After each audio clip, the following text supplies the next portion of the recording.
Stan and Francine traveled back to the past. They simultaneously developed feelings for their younger counterparts. Young Francine wanted to know about the future. Stan shared many things with her. Just as he started discussing their children, young Francine showed no interest. She was fascinated by Stan's mature physique. Stan assumed Francine would be furious upon seeing this. Fully clothed and completely off limits to you, of course, but she'd be in the mix. Francine returned from her date and witnessed their intimacy. Francine became enraged. She demanded Stan join her in the kitchen for a talk. Which one of You! Stan saw nothing wrong with his actions. Francine declared that if Stan preferred the past, she would leave him there permanently. Back in the living room, Francine grabbed young Stan and returned directly to the future. Stan remained indifferent, reasoning that young Francine was still there. However, young Francine also considered Stan's behavior unacceptable. She departed immediately.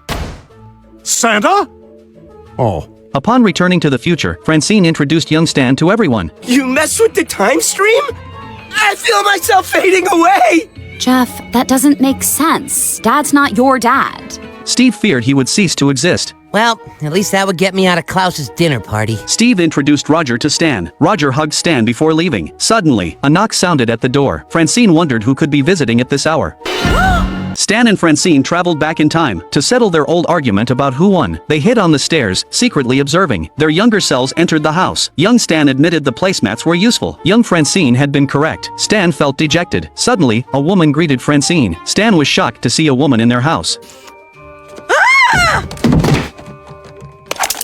Francine remembered. This was their former roommate, Radhika. Stan insisted they holster their guns. They were time traveling. Young Francine demanded to know who the old woman was. Francine angrily revealed it was her future self. Shoot him, Stan! Shoot him! Stan urged everyone to calm down, explaining they returned only to resolve the dispute. Francine told Radhika to go rest. Young Francine questioned returning just to settle an argument. Francine declared proving she was always right mattered most. Of course we were! We're freaking Francine! Young Francine wanted to share many things with her future self. Francine knew what she was about to say, but Stan prioritized his own comfort, sitting on the couch declaring he wasn't moving. Francine decided to visit a pizza place that was about to go out of business. She expected Stan to be ready with an apology upon her return. Me too. Young Stan questioned why Stan wouldn't accompany Francine. Nah, I'm gonna sit here and enjoy the former firmness of the couch.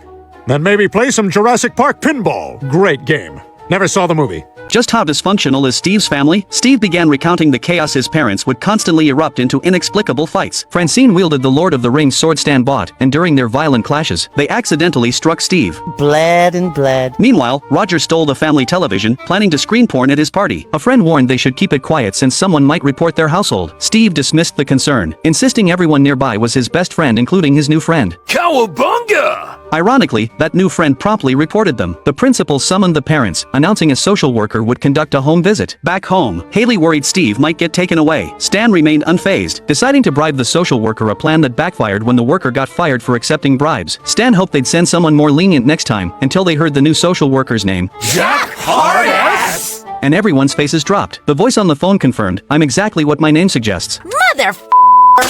Francine prepared a checklist to rehabilitate their family image. Remove all weapons. Stan promised to sell everything to Buckle that night. Only wholesome entertainment allowed. Roger reluctantly postponed his party, leaving the broken TV in the living room that mysteriously played porn whenever turned on. In a final twist, Francine hired actors to impersonate Hayley and Jeff as the perfect children, while assigning the real Hayley and Jeff to play servants. Maybe I'll put out a casting call for big chin dopes and pink dress idiots to replace you.